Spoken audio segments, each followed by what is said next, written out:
Brian McKnight being in the news this week again.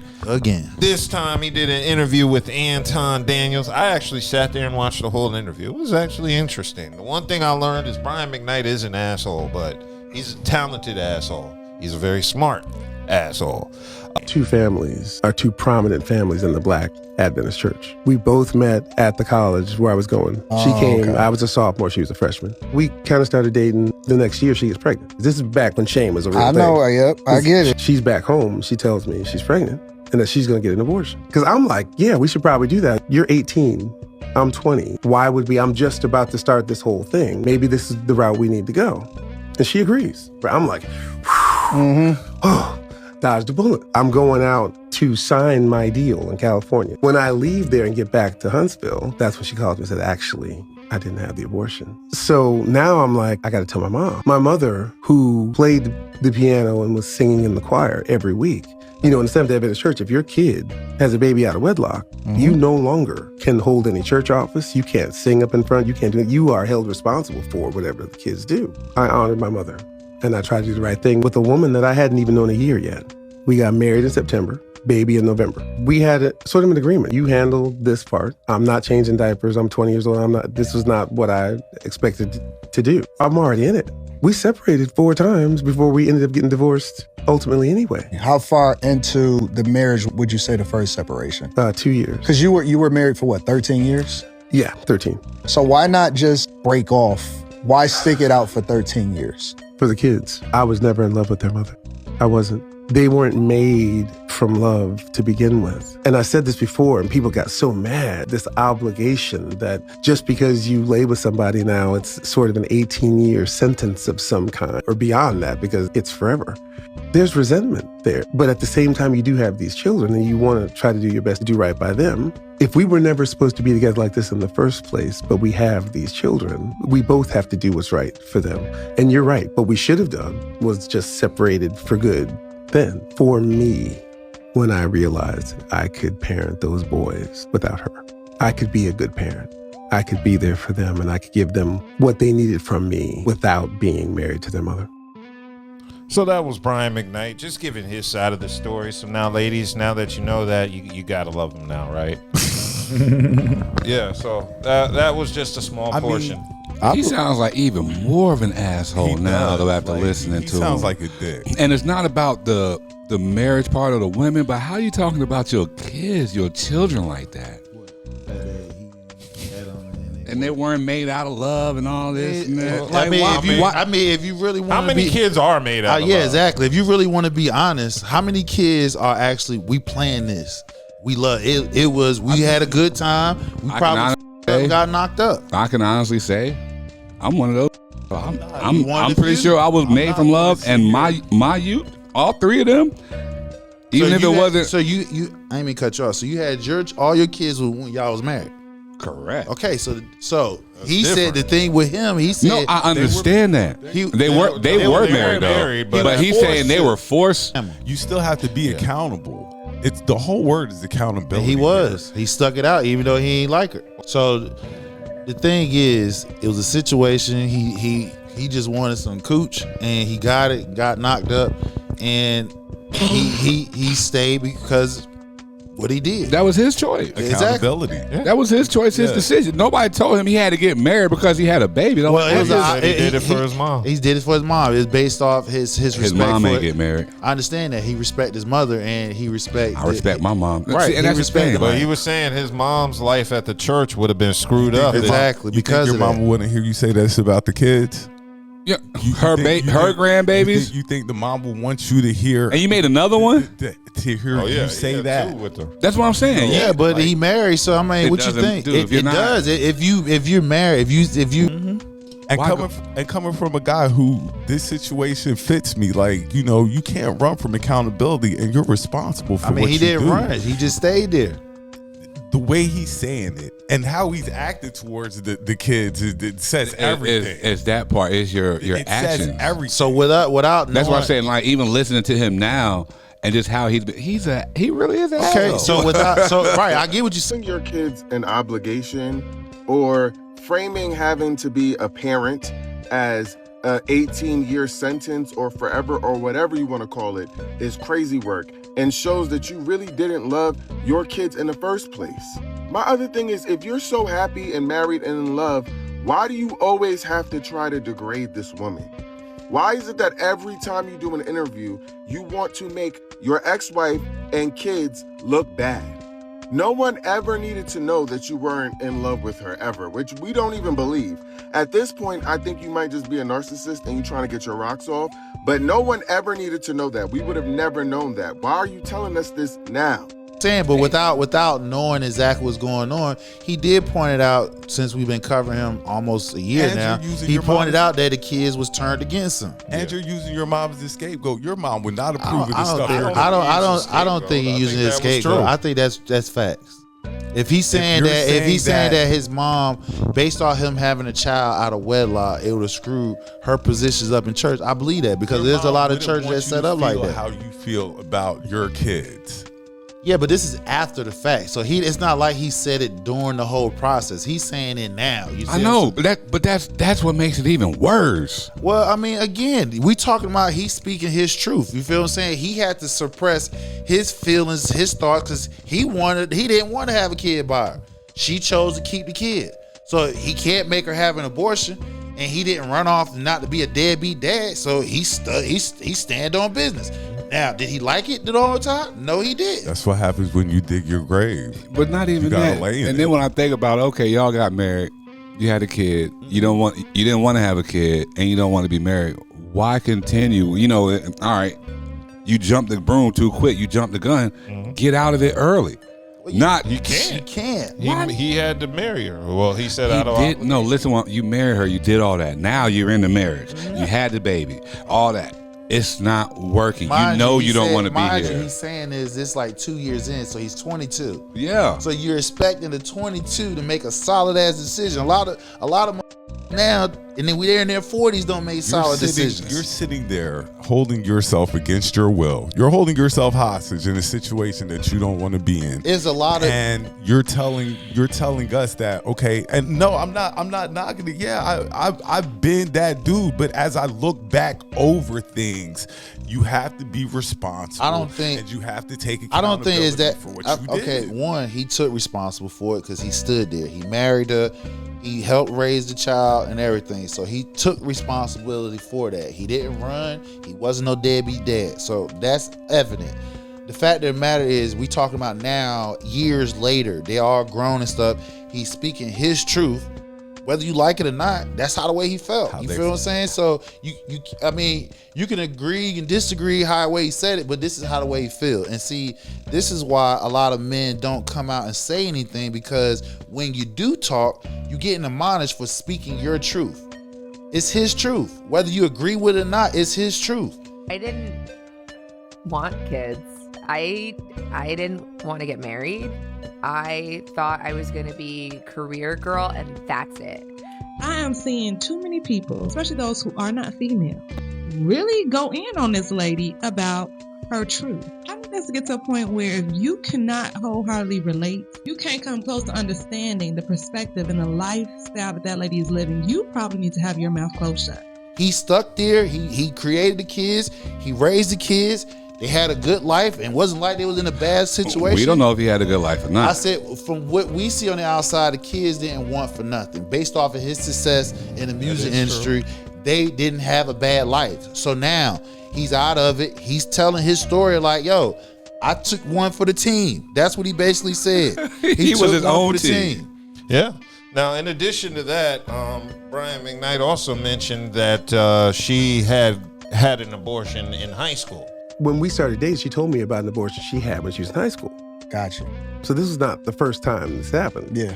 And, I've said all this before, so I'm not. Yeah, it's not new information. It's not new. It's not new information.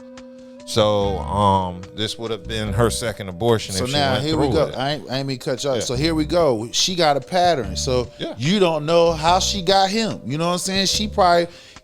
We don't know. We assuming, because he didn't say specifically. We're assuming that he probably wasn't messing around with many. You feel what I'm saying? And she is experienced.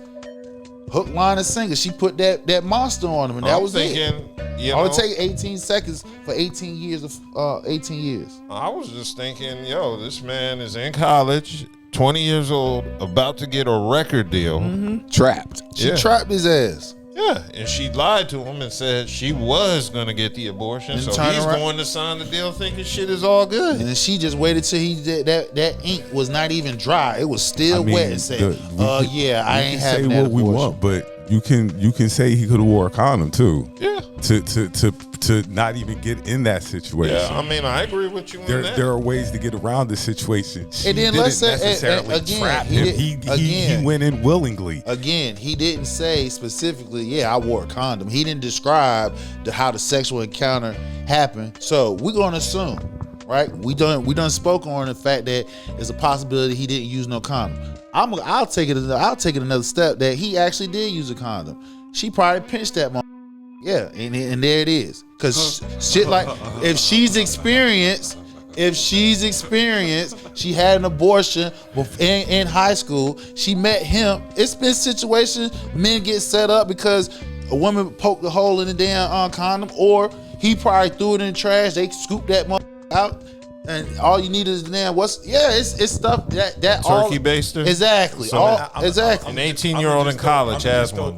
If you had a condom on, you'd be like, she got pregnant and I had a condom on. Mm-hmm. Well, I could take it up from the fact that he didn't, because like I said, if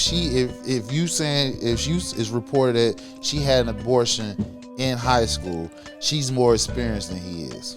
Yeah. And he's in college. He's about to get a record deal. She gave him the 52 fake out because he's telling her, have an abortion, I don't want no kid. She said, agreed to it. And she agreed to it. Then doubled back and said, I ain't having that. So was it before or after he signed? Now. So, yeah, she probably said it after he done signed the damn deal. After he done raw dog to bust that nut up in her. Like, that's what I'm looking at it as. Like, you know what I'm saying? And like you say, he's speaking his truth. I'm not knocking his truth, but I'm just saying it sounds kind of he's not taking accountability. Got a comment in the chat. Okay, and I don't think men should be encouraged to speak their truth when it disparages their kids. I believe that, because you just sat here and said your kids ain't shit. Bad on your kids. No, he said they were born out of love. That's all he did. He said they were born out of love. They wasn't. He wasn't in love when he created these kids, so it was more out of lust. That's disparaging. You ain't even got to bring that up. You ain't got to bring that up. You don't have to say that. So okay, but see, I'm still under the mindset say though. The truth, like you were born out of Paul Masson. Yeah, exactly. Yeah, me, I was drunk or I was high. Me and your mom just had some fun. You got here. I mean, come on. A lot of pregnancies outside of marriages, that's about 70%, isn't out of love. It's being they didn't reckless. love that. They love the action. They love the sex. It's reckless. They didn't love that person when they created that child. It's reckless. It's reckless. So that's a lot. So that means a lot of us is guilty of that. A lot of us who hasn't been married. So if you're married, that's a different story. We talking about the ones who isn't married. And so if you ain't married, majority of kids that's being created isn't out of love. Hey yo, Anton Daniel says, "Come on, bro, in the Eagles hat. Stop simping, bro." It is what it is. Sometimes you got to call the truth what it is. Man, that's not truth though. I'm just saying. Is that the real Anton Daniel? I'm just saying the thing. Oh no. Friendship. I'm like my girl at work say, I'm a poor black, but I'm happy. Yeah. Listen, and I come up. My man said we should have a call-in number. I'll be wanting to get a call-in number, should have a call-in number. I'll be like, let's set a goal: 10,000 subscribers, and we'll get do a call-in. Yeah. That's some new technical shit I got to figure out. Exactly. So look, y'all. The goal is we get 10,000 subscribers. 10,000 total or 10,000 new? 10,000 subscribers. 10,000. We hit 10,000. We hit 10,000 subscribers on YouTube. We're gonna have a call. Yeah, we're past that on Facebook. Yeah, we will. Yeah, 20. Yeah, we need to ball harder on YouTube. YouTube. We get to 10,000 on YouTube. We're gonna do a call. Call in. I will make. Yeah, I will. We got you. We got you, Mr. Daniels. Oh God, I can only imagine. Oh yeah, it's gonna be some fuck shit. It's gonna be funny as hell. Oh yeah, I love it. It's gonna be especially when Hassan talks. We're gonna have the phones lighting up. What's Hershey Goddess said? She said something. She said she agrees with Anton Daniels. The show definitely needs a call-in number. No problem. Hey yo, Anton said, high top fade dude, keeping it 100. That's you. Yeah, I know. Okay. No, it's Buddha. Yeah. No, so in addition to this interview, and shout out Anton. Shout out Chad. I watched the whole interview. But yeah, in addition to that, they went over Brian McKnight's divorce proceedings. Somehow, what I didn't tell you was for the first 3 years before we actually divorced, it was $25,000 a month. That's $300,000 a year. Then they brought it back to, 18. But the idea that you look in this book and she's like, oh, we had to get pizza by getting quarters out of the couch. Like, who are you talking about? Yeah. What are you talking about? I bought you a brand new house on wherever you wanted. You had cars, you had, maybe you didn't manage it very well because, who knows? Yeah. I don't know. But when a woman gets egg on her face, yeah. I thought, he was going easy on her with the divorce proceedings. He was saying he paid $18,000 a month in combined child and spousal support, $8,000 spousal, and he said that was $5,000 and $5,000 for the two kids. And then he said he added that the obligation lasted until his youngest son turned 23, and that he gave up a percentage of the songs written during the marriage. So that was expensive. That's very expensive. So that man can express what the hell he wants to because he paid for that. Literally, figuratively. Yeah, now he did, of course. You know what I'm saying? Because that's what you stuck it out to do. He done it the whole entire process. So he like, hey, even though I had these children, I ain't like it. So shit. Love it, hate it. It's his truth. You feel what I'm saying? We should not be admonishing people for speaking their truth. If this is how they feel, this is how they feel. Either you respect it or you don't. Yeah. No, I ain't respect it. I just say you sound like more guy. You still sound like more of an asshole. That's the point of the interview. Brian McKnight is not going to get a fair shake on other media platforms. They're going to give the propaganda. I kind of wanted to hear the whole side of the story. Now I kind of want to hear the side of his first wife, just to hear both sides so I can figure out where the truth is. You can find it. It's somewhere in the middle. But the one thing I can say is he was financially supportive of his children. He took care of his kids. They never lacked in the money department. They never lacked in that department, so they were always good financially. They just lacked in the emotional side. Yeah, I'm pretty sure he wasn't Father of the Year. But that's a lot of damn families right now. There's some lacking going on. He's just famous with his. Exactly. So we all know the situation because we've been covering Brian McKnight for about a year. Yeah. He always gives us good sound bites. He's been very consistent. Yes, he's been very. He's been very consistent. That is one thing we cannot say about Brian McKnight. No, he's been pretty consistent all across the board. Every time you expect him to be an asshole, he gives you what you want. That's the problem. Brian McKnight is a singer, not making no money singing. No, actually, he's not on tour nowhere. I haven't heard he's a songwriter. He can write. Exactly, he can write songs for different people. He can sing his ass off. Exactly. I didn't say he couldn't sing. And then I'm just saying that let it snow. Right. Exactly. Yeah. Check. And then another thing you gotta understand is controversy brings in money. I don't care. Donald Trump has shown us the blueprint. I've experienced it firsthand. Controversy brings in money. Somebody's always gonna hate you. Somebody's always gonna like you. If you stand on business and you true to what you're doing, somebody's gonna be like, I'm gonna give that man or that woman some money. That is true. So, overall, like I said, if you haven't had an opportunity to watch the interview, I would strongly recommend y'all checking it out. Even if you don't like Brian McKnight, just watch the interview because it'll just help fuel the hatred you already have for him. Keep it burning. Yeah. Keep the fire Keep it burning. We got a comment. We got one comment. Yes. What it said in comment? Okay, so yes, it looks like Mia says, no kids want to hear they were not created out of love. Some things don't need to be highlighted, even if it is true. But I'm simping. We all have different viewpoints. He been going back and forth with the kids. You feel what I'm saying? So ain't no love lost between him and his kids. He already done said the wife done turned the kids against him. So it's hard feelings this. So if he say what he said, how can he really say the wife turned the kids against him if he already has these sentiments? Like, he's the one that said he has these sentiments. No. This in 2025. Exactly. Thank you. But he's been giving off these sentiments since we've been talking about him. The kids were grown when he gave off exactly. these sentiments. He didn't say it throughout the time. Y'all are saying this is his truth. It is. He's speaking it right now. So he's been feeling like this whole time when he was in the marriage, raising the kids and everything. Yes. You know what? I wouldn't be surprised. There's more people that feels like him. How do you know they felt love? If he's telling you they weren't made out of love, how do you know that he showed them love just because they're in a 2-parent house? No, he did because he was financially there, financially available. He took care of financially. Yeah. And money ain't love, but okay. I know, we got it. But I'm sure most kids would rather have money than love. Have money and no love, or have love and broke his head. I'm not going to say that. I'm not going to sit there and say that because you know how many poor families. I'm about to say, my grandparents broken families are as dirt, just as happy as ever. All the love out that made everybody happy.